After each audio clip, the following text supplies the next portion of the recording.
Hello, people. I come to you humbly to tell you it's fucking Denzel. What do we expect? Like, what did we expect? Did we expect anything less? I know I didn't. And I'm not even gonna sugarcoat anything, right? Because I'm going to walk you like through your feelings, right? So if you haven't seen it, this will not be a spoiler in a sense of I'm not going to tell you any pertinent details, but it may spoil it for you. But if you're down for the cause, listen, sit in for this roller coaster ride because it's going to get bumpy. Okay, I'm just being overly dramatic for no reason, but no, for real. I can break down, if you haven't seen it, I can tell you exactly the emotions you're going to go through. If you have seen it, I promise you we're all in the same boat, right? This one kicked off with dead bodies, okay? Like literally first thing we saw, dead bodies. Okay, not first thing, but you know what I mean. Dead bodies everywhere. Everybody's already unalived. If you remember the first one, he kind of gradually introduced us to his killer side. The second one, he was about to, like, first scene was introducing him to killing all these people. Third one was like, hello, hi. You already know what you're getting yourself into, okay? Hello, hi. What did you expect? So already I'm like, okay, mind you, I'm watching it and I'm like, it feels like, you know how, okay, this happened to me when I first saw Game of Thrones. I started season 2, so I was so goddamn confused. Like, what's all the beef for? Like, I don't understand what's going on. That's what it felt like at first. I'm like, did they start this? Like, I literally was like, did they start this wrong? Because what? I'm so confused. Immediately, it's like the end. What you would expect at the end starts at the beginning, right? And immediately I said, oh, this is gonna be a throwback. Or like, this is gonna be like, you know how they'd be like, if you're wondering how I got in this position, like one of those, but it wasn't. However, the first thing I said was, yep, wrap it up, okay? Signed, so delivered.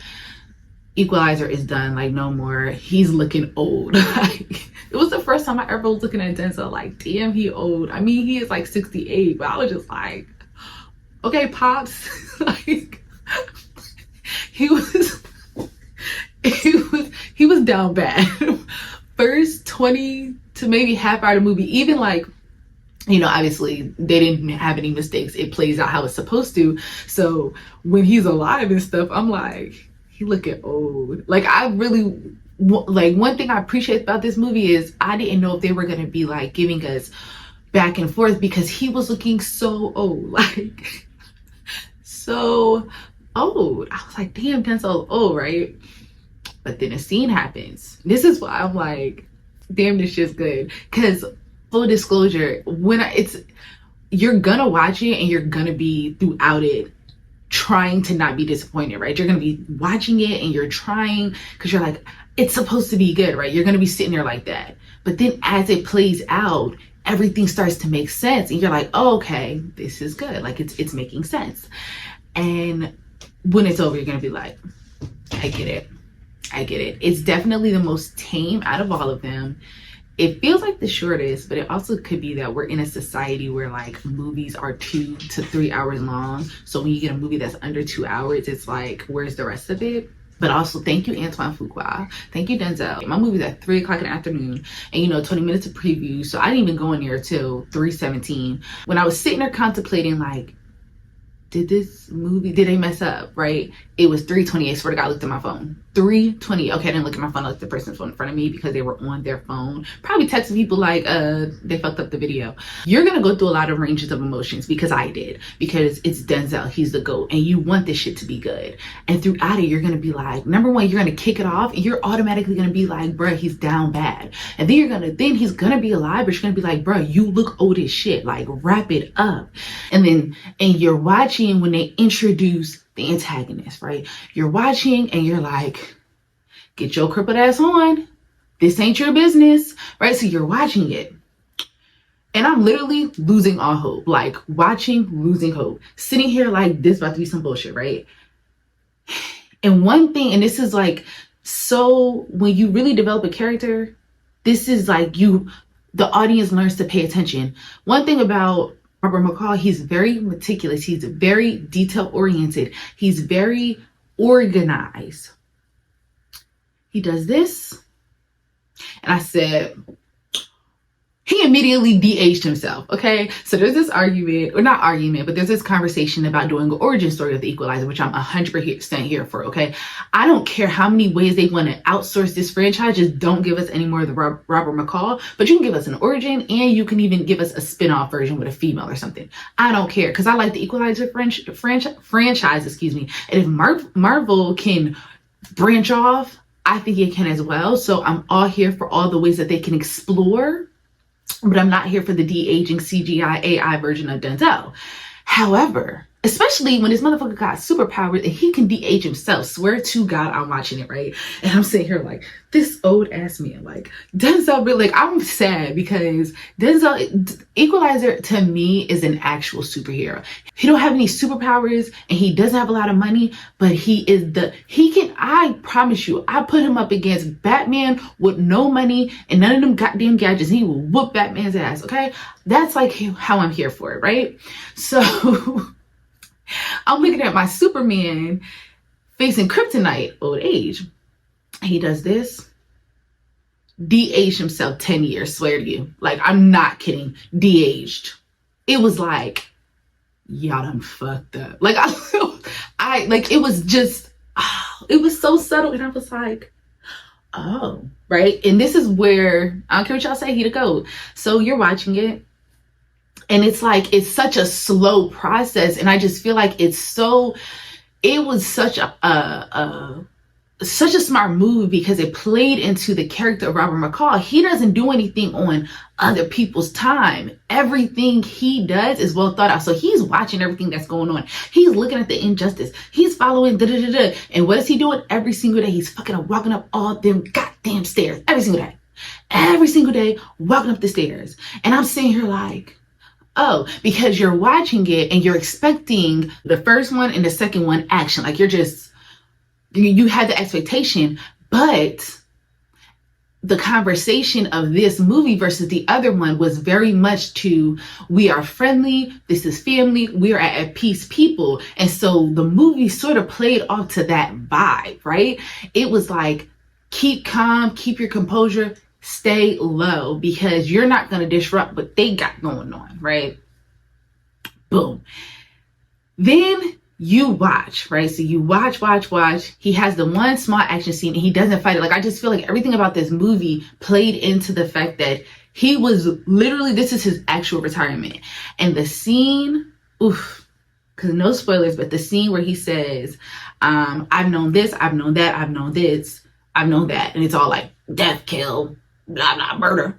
But he was like, being at, I think it was Altamonte, he's in part of Italy. Being at Altamonte, I've learned peace and I will not let you take that away from me. Number one, that's a life word. So he says that, right? The scene was a tad cheesy because it was one of those things like, how are you going to get out of it?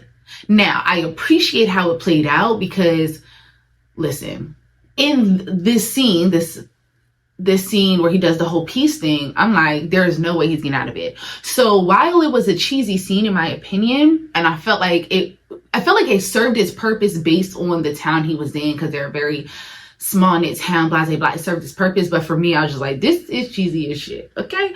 But it also showed what he brought to this town. So that was also where I'm letting it slide on that. And that's the only way he could have gotten out of it. Because if they would have done something super death-defying that a lot of these movies are doing, like this person is not surviving it, I would have definitely lost a lot of respect, like down the drain, respect down the drain. And then, swear to you, he's like, first of all, they start talking shit.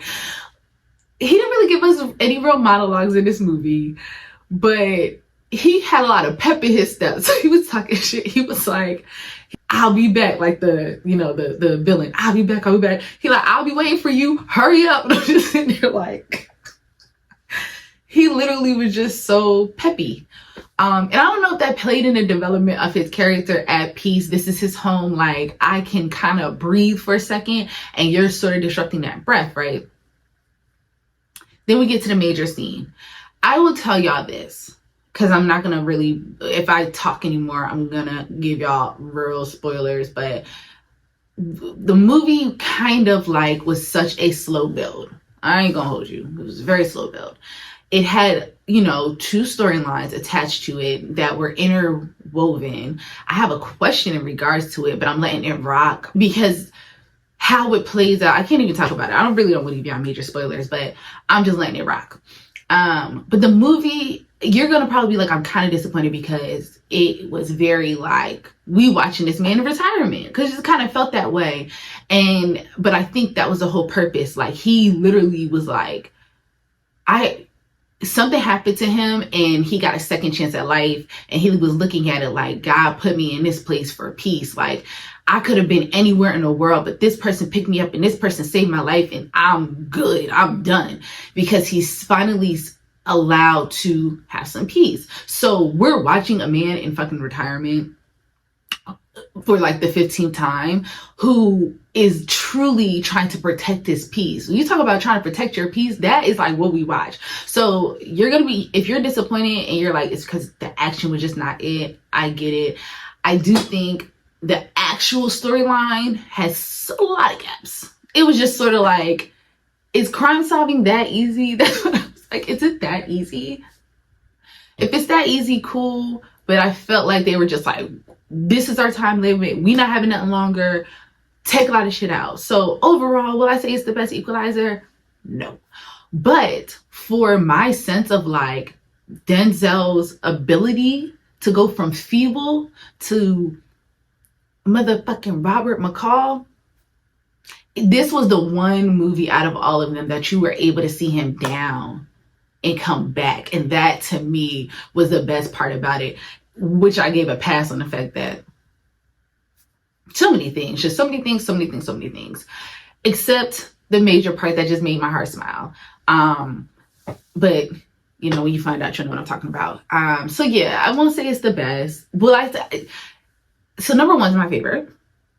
Number three would probably be number two, like going into number two spot. Number two just didn't really hit for me personally. Yeah. Pluses. Okay, so let me just do 3 pluses. Number one, loved seeing Dakota Fanning in it. Like, I loved her character. And then I just love the way that they weaved her story. I ain't gonna hold you. When they were talking at the table, my heart was just like, she's all grown up and John Creasy survived. Like, I really was sitting there like, dang, Creasy survived. It just really, it felt like they had their own reunion in a sense. I don't know, but it was a really good scene. Something in my heart was fluttering. Number two, I want to go to Italy. I want to go to Altamonte. Like, it looks so peaceful. I want to walk up them stairs every single day. I want to be in a village where people look after each other. Like, I want that level. Swear to God, I was like, this is the best marketing, despite the drama, because it's a movie. But I was like, this is some good ass marketing for a island. Like, I want to go visit. Swear to God, add it to my bucket list. I want to go to Italy, but I really want to go to Altamonte. Or, you know, anytime that's similar to that. Because I want that level of peace, that level of welcomeness, that level of like family, neighborhood.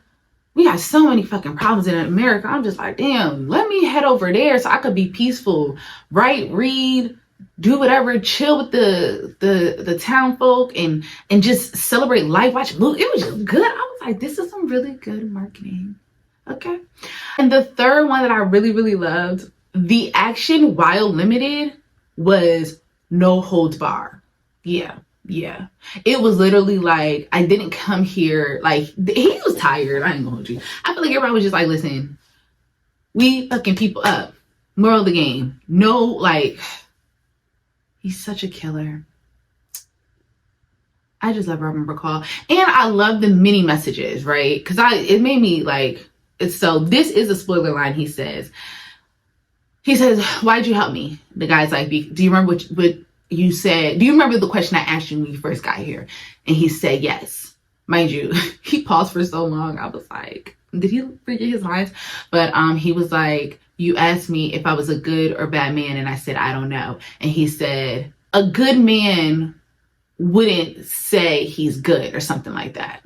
So the fact that Robert McCall was in a impasse, like when posed that question, I was like, wow, that's interesting. That was one. And then the peace one, I now know peace and I won't let you take that away from me. Like whatever the line actually was, I was just like, okay, morning motivation. So those are the things.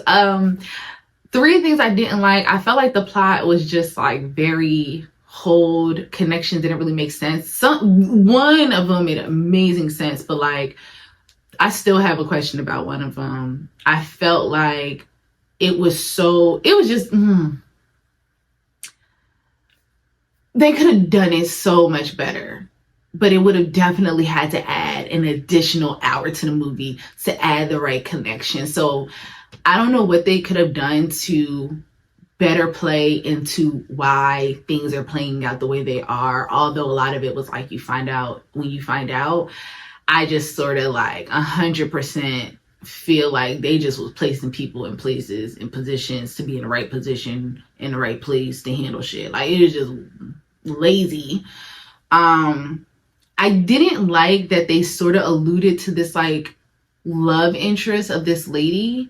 They didn't really allude to it, but they alluded to it enough for me to be like, bro, please don't tell me you checking out no young person. And I kind of wish, I ain't gonna hold you, I kind of wish it was an older woman. I just like, for the fact that it didn't allude heavy, but it alluded enough for you to wonder if they're gonna have them have like a friendship, because the whole town is very friendly, or this could be his happy ending. I was like, dang, I wish she was his age, because to me, it would be a lot more. I just feel like when it comes to a lot of these movies, they put the older man with the younger woman like 99% of the time. And I just feel like that was an opportunity to show, whether it's a friendship or whatever you think he may be, she's of age. You know what I'm saying? And this woman could be older, but she don't look it. Number three, I think I'm just gonna really say, like, I just really wasn't feeling how I left with like, well, how did that come about? How did that come about? Why did, you know what I'm saying? Like, it just, I guess what they took away from time, we lost in quality of a storyline. But ultimately, when I say I thoroughly enjoyed how he displayed or who Robert McCall really is, like how we watched him look old as shit and me be like, it's, cut the tape, retire, get a stand-in. Like, that's how I immediately was like, oh, this is going to be hard to watch. Because it's like you watching somebody that should have quit. To him, and just 10 years off it, 10 years, immediately, take it away. And see his development into preparation. It was like, you know, what's that, the runner, Usain Bolt said, I trained 4 months to run 90 seconds or some shit like that. 9 seconds, or I don't fucking know. But like, that's what it was given. Like, I'm preparing because I know I'm gonna have to be on my shit. So I need to be in the best shape possible. So it was like the subtle rocky moments we were watching. That just gave it. So I'm gonna say I gave this one a 6.5. I ain't gonna hold you. But I will say I'm glad it's the last one. I am so grateful to Denzel Washington and Antoine Fuqua. This is one of my favorite franchises. And I'm 100% here if they want to do an origin story and get a young actor to play in it, because I would love to figure out how Robert McCall got to Robert McCall. You know, I would love for him to have the wife that ended up dying. I would love for him to start the books. I would love an origin story. And so I wouldn't mind that at all. We just, boom, that's it. Don't touch it ever. And we just start off with the whole, I don't know what you want to call it, but it's not called the Equalizer, but it's called something else, but it's within the family. And then I wouldn't even mind the spinoff, because I liked Dakota Fanning's character. And not saying that she would be in it, but I like it left open the idea that the CIA will have a role, right? And so I wouldn't mind even a spinoff with a female, because you also got the TV show with Queen Latifah. So I wouldn't even mind if they figured out a way to put a character in the series that will later move into the movie, like maybe her daughter. You know what I'm saying? Like I'm here for it. And I like the young actress who plays in the Equalizer, the TV show.